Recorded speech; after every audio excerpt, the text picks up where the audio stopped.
Hey everybody, and welcome back to Kerbal Space Program RP-0. A couple logistic-like things to get to today, but I've jumped out here to our Asteroid Rendezvous mission, and of course it spawned the camera inside the asteroid, but I noticed something very interesting here.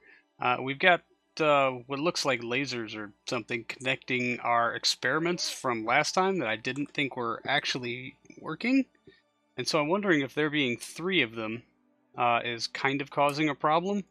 So just to verify this weird theory, I'm going to, now it says receiver in range. I'm going to toggle that asteroid scanner off and see then we should only have the 2. Boink, boink. And they're bound to say receiver in range. So we'll just, we'll deal with this one for right now. I wonder if those need to be on the outside, like... We'll hit toggle on this one too, and then turn it back on, see if we can't get a winner with our sciencey running things. Alright. Deactivated, let the animation complete. Toggle asteroid scanner. Hover and wait, hover and wait, hover and wait. Scan. Did it work? Oh, maybe that just gives me the orb percentage, because it certainly didn't kick out any anything valuable here. That's a big bummer. And I think some of these, yeah, deployed in space, so I don't think anything else is going to give us a different reading, other than maybe a sample, which I have been advised will give us a different reading now that we're in space high.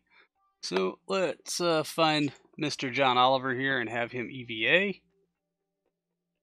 Zoom through the asteroid. Alright. And let's go collect us a surfacey sample.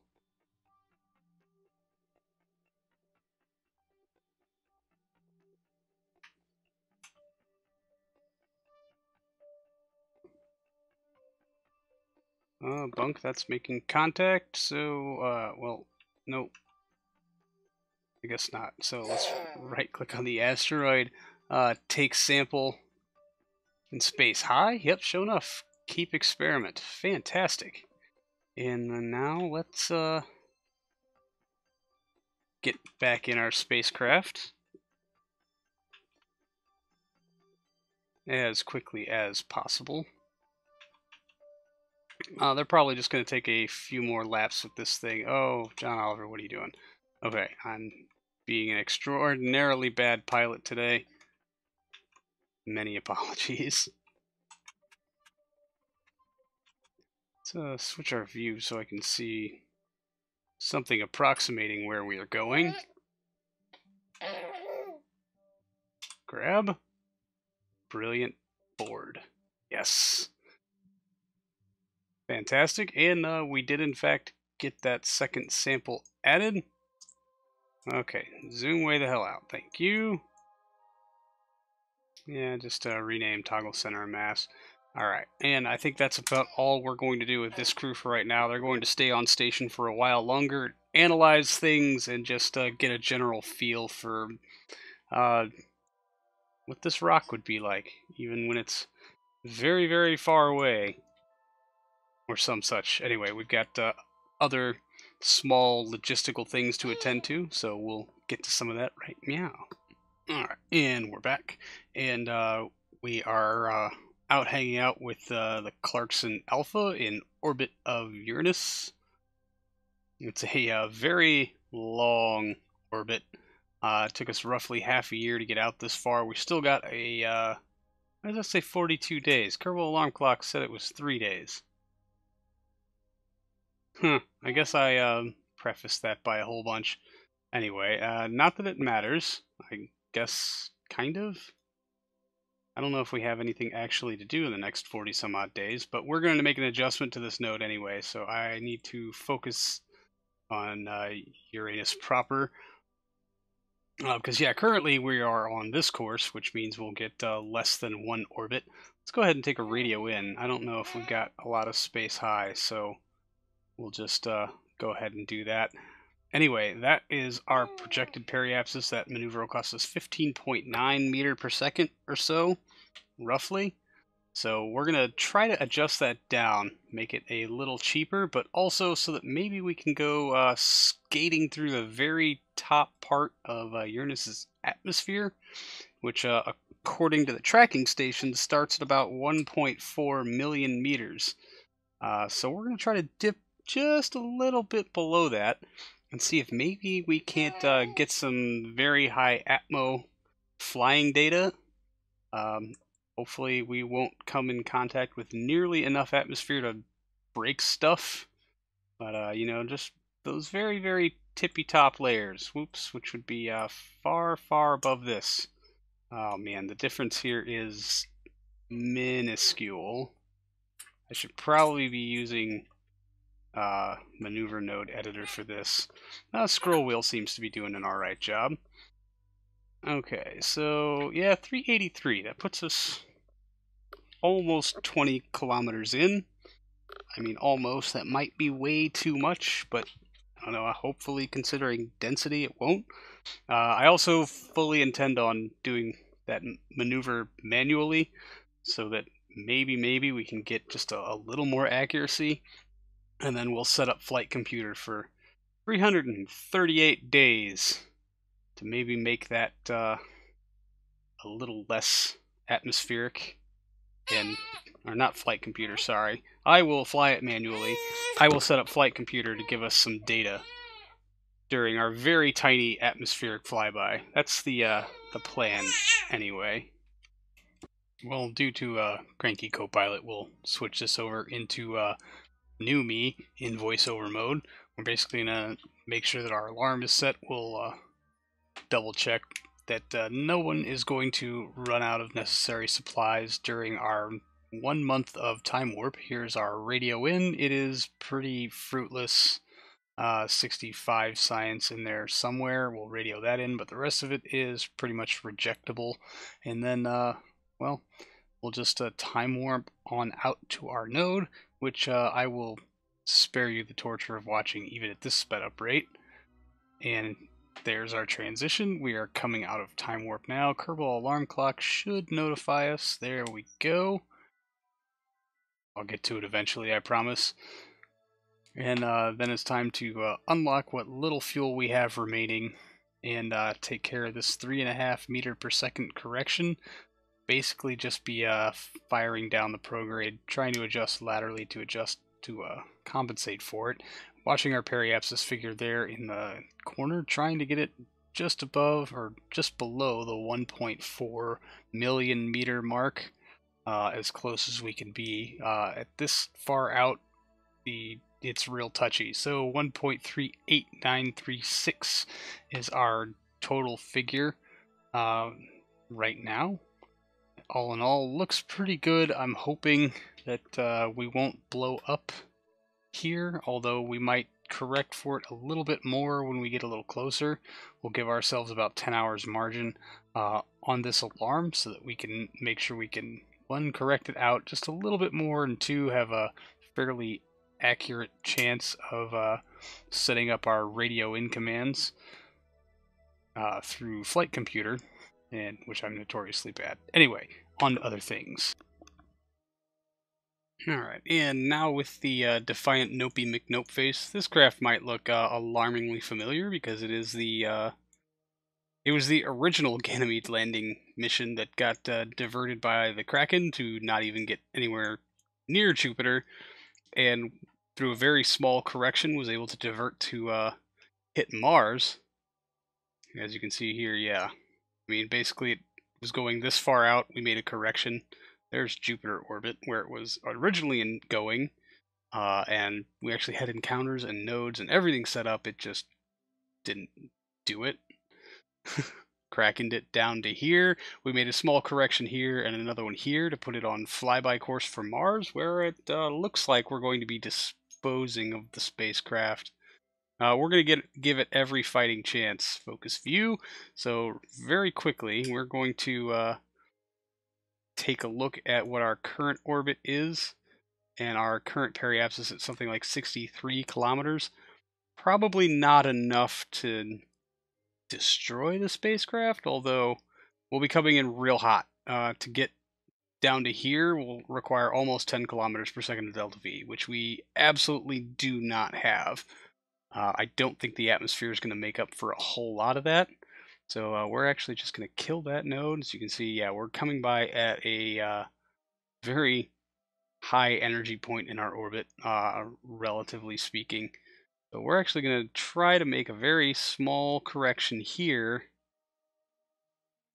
to maybe carry us in just a bit. That would be out. That would be in. KSP not wanting to keep up with my mouse wheel. I mean, basically for something of this tonnage at this speed to aero capture, if we had a heat shield, we'd have to come in pretty low. Something like 25, 35 kilometer or so. That puts us at 13, which certainly without a heat shield means this whole thing would get blown up. So it looks like it might just be a little too touchy. So we're just going to go ahead and fast forward through the next 17 days and get ourselves into Mars SOI. That's Venus. Where should we be able to see Mars by now? I guess, yeah, that's Jupiter, Earth, Venus, Mars should be, nope, Neptune. We're facing the retrograde, so it should be, there she is. Someone, boom, that looks like our transfer. Mars is no longer a dot, and now is this, do we still have the alarm clock set up? Yeah, 10 hours until SOI changes.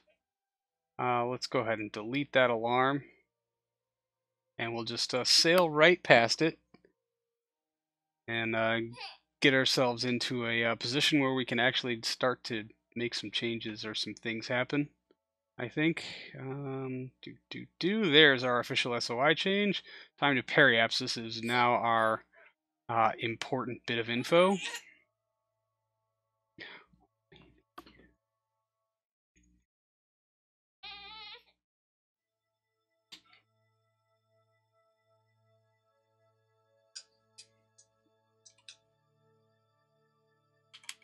Alright. Hour and 45 minutes out. Let's see how much runtime we have on this engine. 30 minutes. Excellent.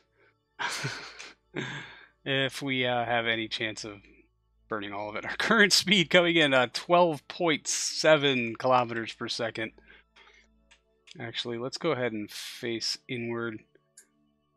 I would like to see us jettison this tank before we hit atmosphere, but I think we do need to be a little lower, and this still only accounts for about 5 kilometers per second, provided, of course, we can get rid of it all. This is not a serious attempt to actually do anything here at Mars. I should reiterate, this is kind of a disposal effort of sorts. Just because the Kraken has kind of dictated that this mission isn't going to go anywhere, so why should it? I think I had some lofty dream somehow somewhere of it being able to go out to Phobos or Deimos and maybe do some surface science there, but of course that's kind of a moot point as we have crewed vessels in orbit currently that can accomplish those goals a lot sooner. This thing would pretty much have to make a second lap around the solar system to slow down enough, and we're talking probably a gravity assist here or there, to make any of that even remotely feasible. And considering its primary mission was already accomplished by something else, and it can't get anywhere near any place where it can do anything about anything anyway, we might as well just up and get rid of it, I suppose. So what's a good periapsis to make sure that a uninsulated tank destroys itself? Okay, well, the answer is at this speed, almost any altitude will do, but of course when we go to burn all the fuel out of what would have been our orbital maneuvering stage at Jupiter, it will inevitably ruin some of that. So we'll just go ahead and get our action groups set up. activate engines all the way around. That should be all of them. I really hope. I think there's at least 5 or 6 of them in that action group, or programmed into flight computer. So we'll just time warp ourselves on in, and well, for the fun stuff, I will turn you over to old me. Alright, 3 minutes out from our ignition. Unlocking controls. Good, thank you. I should probably open up these fuel tanks also, because why not? Oh boy, we gotta hurry, hurry, hurry. 33 minutes until decoupling action takes place. Got that one, okay, good. Excellent. 30 minutes of runtime on this engine. We're probably going to end up dropping this periapsis a bit more. That's fine. Cannot believe the runtime on this is going to be 30 minutes. Of course, we'll be doing some of this in time warp, so let's just have a computer hold retrograde, if you can, please and thank you. I'd like to get it as close to cutoff as possible. So we'll just time warp a little bit here. 31 minutes and 42 seconds, and then of course we'll have a little time before our other engines come online, but we might not even exist by then. It's just fun to see, I suppose. Now we can probably still go with this for a bit more. Okay, now's the final countdown. We'll go ahead and ullage. Engine is good, we have solid light.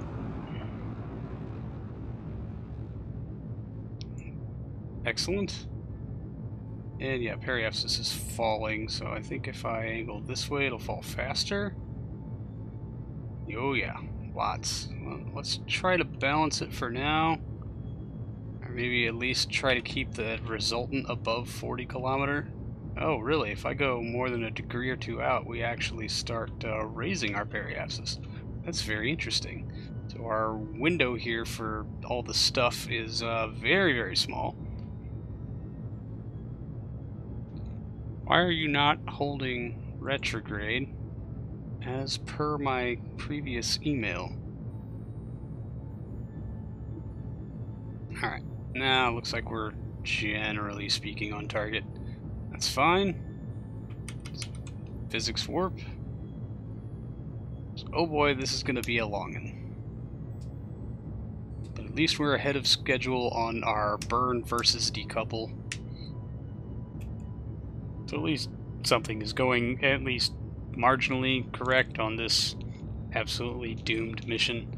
So we're just going to ramp up the time warpy speed here, because I am absolutely not going to make you sit through 30 minutes of burn. Even if it is sped up 4 times, it's still like an entire episode's worth of just staring at this thing approaching Mars.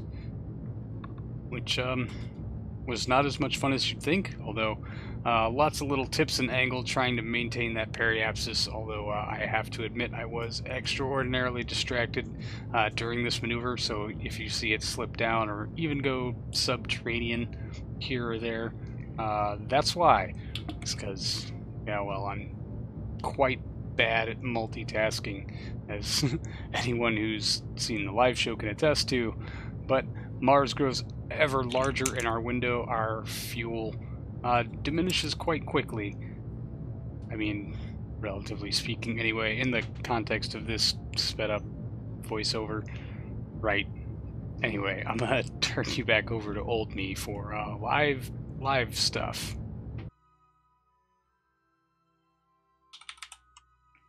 Okay, well, I stopped paying attention, and our periapsis is like 11 kilometers, which basically puts us in the dirt. Absolutely certain this stage will do its thing. We're just waiting to decouple, and then we'll make some adjustments for our other kamikaze orbiter thing. About 9 seconds to go on that. 8 minutes from our periapsis. So my vain attempts to get maybe some science collection of while flying over Mars. Alright, and then go ahead and adjust ourselves outward here. We just use the thrusters while we're waiting for our engines to come online. I wish I had done this a whole lot sooner. Still moving at 8.5 kilometers per second, so this is going to get real interesting real fast. Why is the target Phobos, I wonder? 3 engines online. Where's number 4? Oh no. No, no, no, no. Tell me I only activated 3 engines. Oh, that was real dumb. Activate engine. 20 minutes of signal delay. Seriously? Oh boy. Oh boy. How long till periapsis? 7 minutes? Great. Why is our signal delay 20 minutes? Well, maybe we're light enough. It won't destroy us entirely. I really doubt that. But, you know, oh well. Can we even see our transfer stage anymore? Which way is forward? Hard to tell. Burning radially out. Not that it's gonna matter. Now, tell me there's a tank on here I failed to unlock also. Okay, good. At least we'll be balanced while we're not slowing down nearly fast enough.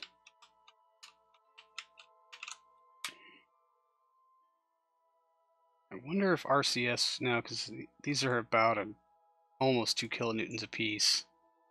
What's our runtime? 6 minutes? Yeah, if we... Yep. No chance of that being a thing. So maybe aerodynamics can operate in our... Oh, we don't have roll control. So I can't even like tilt the craft to be like the engines will pivot us up to get some of that lifting effect off the atmosphere, so maybe we won't go slamming into the surface. Nope. And that engine is not going to come online until we are well past the point of needing it. So, excuse me. We'll just lay on the thrusters here and hope for the best. I guess best case scenario being that it burns up quickly. Worst case scenario is that it piles into the surface at somewhere around 2 times the speed of sound. Maybe 3, considering we can't use our engines because, well, I had a dumb. Yeah. Engines still create a roll no matter which way you go about it. But as we get into atmosphere actual, which there's our atmosphere thunk, we'll just go ahead and slow this down a little bit. Coming in about 80 some odd kilometers, still moving at 8.5 kilometers per second. And the thrusters are not doing anything to mitigate our acceleration due to gravity, even a little bit. And there's the overheat warnings.